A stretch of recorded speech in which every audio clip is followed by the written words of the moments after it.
Good morning guys, so it's the time of the year again. Magpapalit ulit tayo ng langis. And this time naman, ang gagamitin natin langis ay X-Star pa rin naman, R9000. Pero yung MA2 variant nila.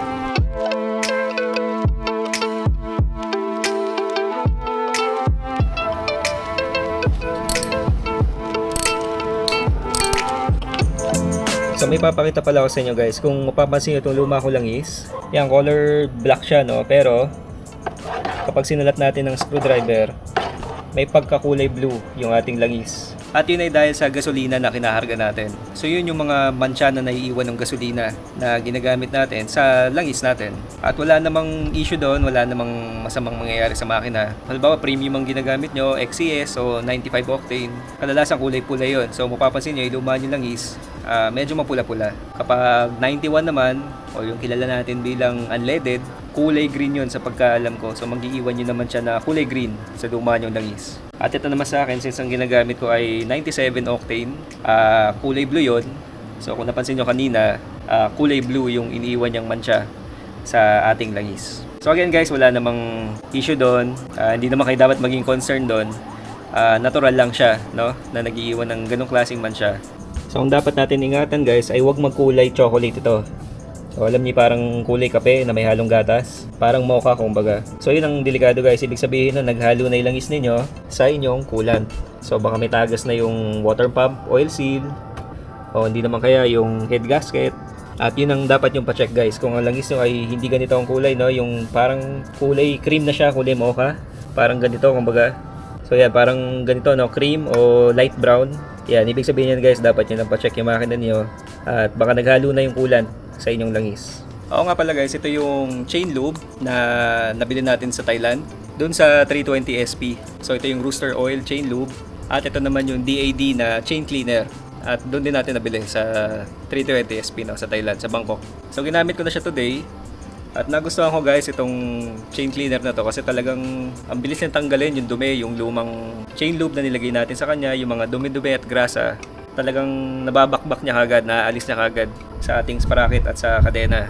So maganda to guys, kung sakaling meron kayo makita na ganito sa online or dito sa atin, I would suggest this, DAD na chain cleaner. And same din dito guys sa ating chain lube na Rooster Oil, hindi ko na sure kung merong ganito sa Pilipinas, no? Pero ang ganda rin niya, quick drying siya, kumbaga pag in-spray mo, kakalat siya dun sa kadena or sa sprocket, nag-i-stick na kagad siya dun sa o-ring, dun sa links ng kadena ninyo. At maririnig nyo rin na talagang nalubricate na niya pag pinaikot nyo yung sprocket.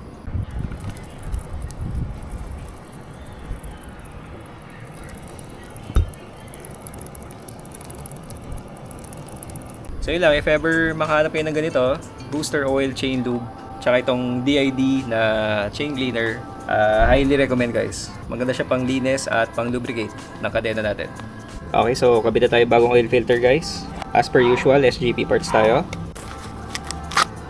Ayan, makikita nyo may seal ng SGP sa kanyang plastic. At again, ito yung code niya mismo sa pyesa, 45H20. So kabit tayo ng bagong o-ring guys, as usual. Napakita ko na rin sa inyo to, no? Ito yung o-ring na maliit, dito yan sa loob.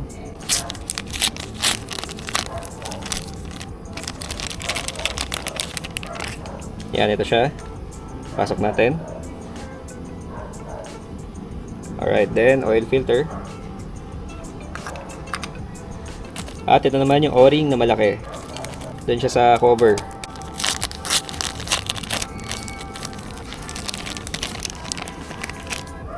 Yan, ito yung luma. At ito yung bago. So again guys, hindi naman kailangan laging palitan to, no? Itong o-ring. Pati yung nasa loob yung maliit. Sadyang masela lang talaga ako guys at sinasabay ko na lang talaga siya lagi. Kada palit ng langis. Para at least laging bago, no? So bagong drain plug washer para sa secondary drain plug. Napakita ko na rin to sa inyo. Ayan, ito siya guys. Ito yung luma.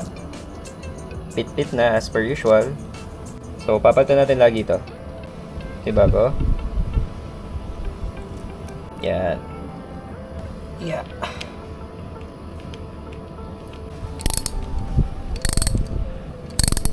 So this is about to be my third change oil video, no, since nag-start akong mag-record ng videos at mag-upload sa YouTube. And kung mapapansin nyo guys sa mga videos natin, I always use X-Star. And to be specific, yung X-Star na R9000. Wala naman akong dahilan kung bakit hindi ako nagpalit ng brand, no? At kung bakit ito pa rin Suzuki Oil ang ginagamit ko. Talagang hindi ko na lang naisipan na gumamit ng ibang brand. Nag-stick na ako dito sa X-Star. So yun nga, in our past videos, I'm using X-Star R9000 na MA, ang kanyang JASO classification. And this time naman ay nakahanap tayo ng same oil, X-Star R9000, pero MA2. So ano nga ba yung difference ng dalawa, no? So parehas naman silang full synthetic, itong R9000 na MA, tsaka yung R9000 na MA2. And yung MA2 is designed for better performance pagdating sa grip ng clutch, sa kapit ng clutch. Since ang makina natin ay wet clutch, no, nakababad sa langis yung ating clutch. So hindi naman ibig sabihin no na kapag gumamit tayo ng MA ay hindi maganda yung performance or hindi maganda yung grip na binibigay niya sa clutch lining natin, no. Ang ibig sabihin lang nun is yung MA2 ay merong mas magandang friction performance. Mas maganda nga yung kapit niya at mas less yung chance na mag-sliding yung clutch ninyo. So better friction performance, in short, ang maibibigay sa inyo ng mga MA2 na JASO classified na langis. Ngayon, is that necessary sa mga street riders kagaya natin? Depende na yun, no? Kung ano yung style ng pagpapatakbo ninyo. Kung naghahanap na talaga kayo ng better performance when it comes to clutch grip, nang hindi nyo kailangan magpalit ng clutch spring or clutch lining, baka ito yung para sa inyo. Palit kayo ng langis na MA2. And since parehas lang ang presyo nila, etong bago guys nabili ko sa kasa.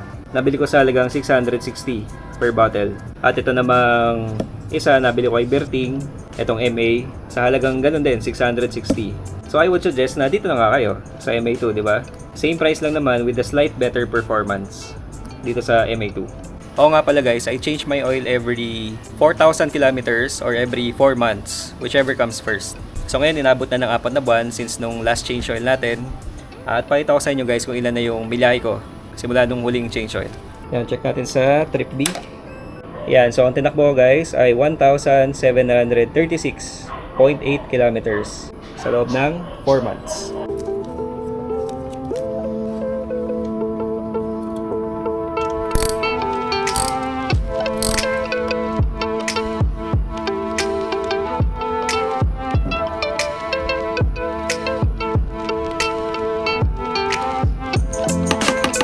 Idemitsu pala guys ang nag-formulate ng X-Star na langis para kay Suzuki.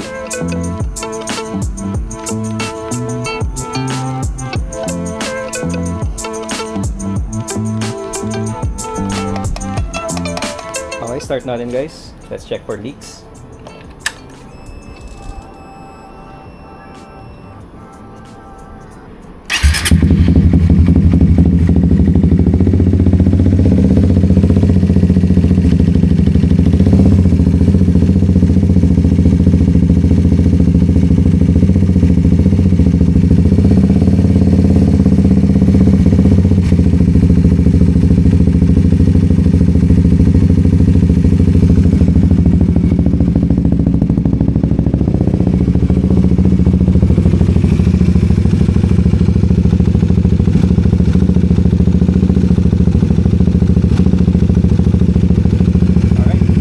Alright, sounds good guys at mukhang wala namang leaks. Sealed naman siya and gusto ko lang sanang idagdag din na since ang motor natin ay wet clutch, lagi nyo nga hanapin sa langis na bibili nyo guys yung JASO certification na either MA or MA2.